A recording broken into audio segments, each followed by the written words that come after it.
Hey folks, welcome to this video. I'm the Flying Scotsman, and in this video we're going to take a look at a family lineage.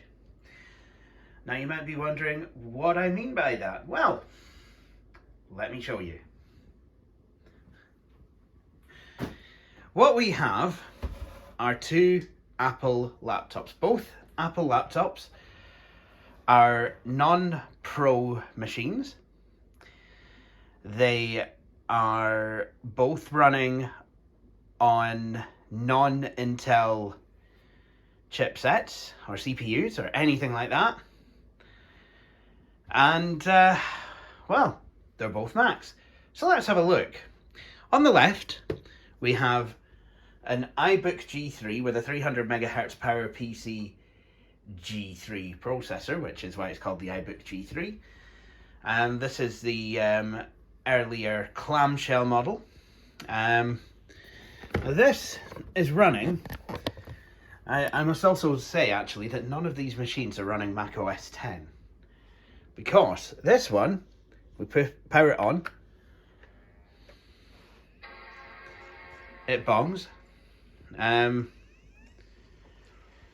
because it's a PowerPC system, it does take a while for it to come on. Of course, Intel Macs, when they bong, they come on immediately.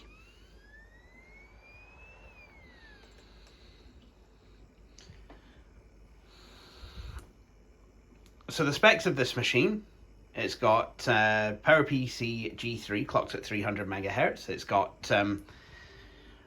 288 megabytes of RAM. 32 megs was built in, with an expansion slot that would allow you to install up to 512 megs on a single stick, giving you a total of 544 megabytes, which is a very odd amount. But no matter, this is what we have. It's quite slow because it has a spinning hard drive in there, which I think has been upgraded. The whole thing has been upgraded because, well, the hard drive is a 20 gig, so that's not original to the machine. So as you can see, it's booting up nicely. The battery does not work. And so, yeah, it's...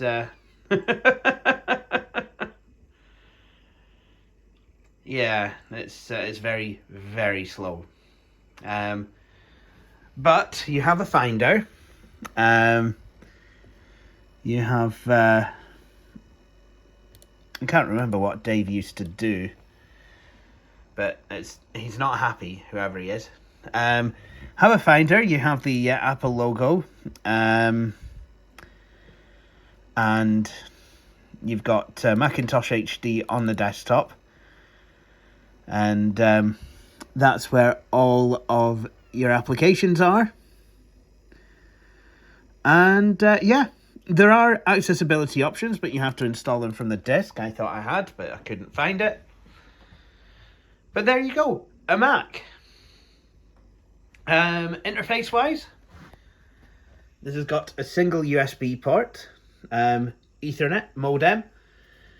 It's got a single headphone out socket, and it has a CD-ROM drive on the other side, 24 speed.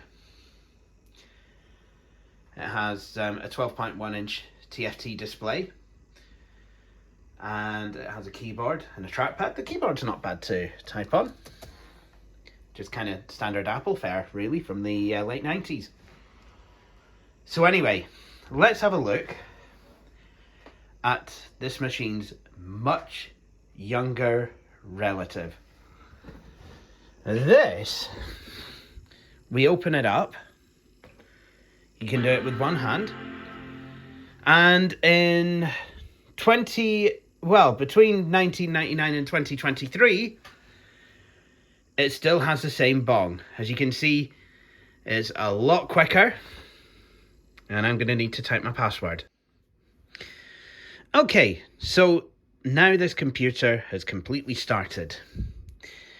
Now, there's some similarities that I'm sure you can see. Both machines have a unified menu bar at the top. Both machines have an Apple menu as well, even though they are completely different. This one seems to have shortcuts to certain things. This one seems to be more about, you know, getting you to the system settings, App Store, recent items, and your power management options. So sleep, restart, shut down. You can also lock the screen and log out. Whereas on this machine, to do that, you need to go to the special menu. And the special menu will also allow you to empty the trash, eject a disk, erase a disk, sleep, restart, shut down. Now, there's nothing on the desktop apart from widgets I've put there. Now, normally I operate with a lot more widgets, but for the purposes of this video, I have deleted them because otherwise it would be giving away my location, such as my weather, and it would be giving away my calendar appointments. So, you know, for purposes of privacy, I've put those off. I will no doubt re-enable them when I am ready. So, this is running, so the specs of this has got an Apple M2 processor, Apple Silicon. This has 8 CPU cores, 10 GPU cores. It's got 8 gigs of RAM, which no, it really isn't enough. It's got 512 gig SSD. Screen is a 15-inch monitor, I think 15.4 or 15.6, I can't remember. 15-inch monitor, LED backlit, absolutely beautiful.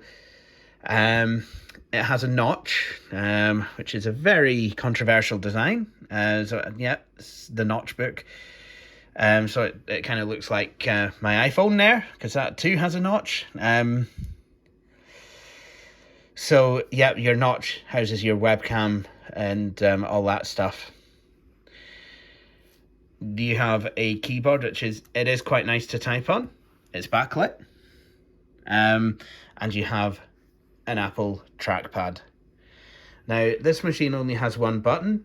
There's no right-click functionality. This machine, you can get right-click functionality. So if you press where a right mouse button would be, then... Actually, no, you don't. No, you can, I think, if you want it. But I think I've just got, you know, double tap, or tap with 2 fingers, and I get my right-click menu. There you go. What else?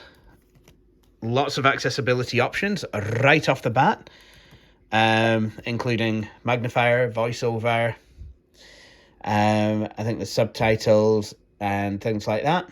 Support for braille displays. Nice.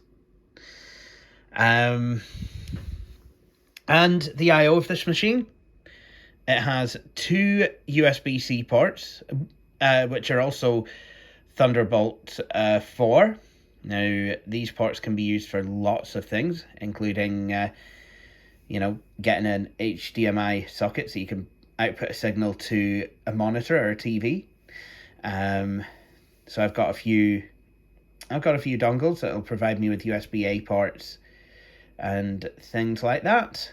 I have a MagSafe power adapter, which, as you can see, is not plugged in because the machine is running very nicely on its battery.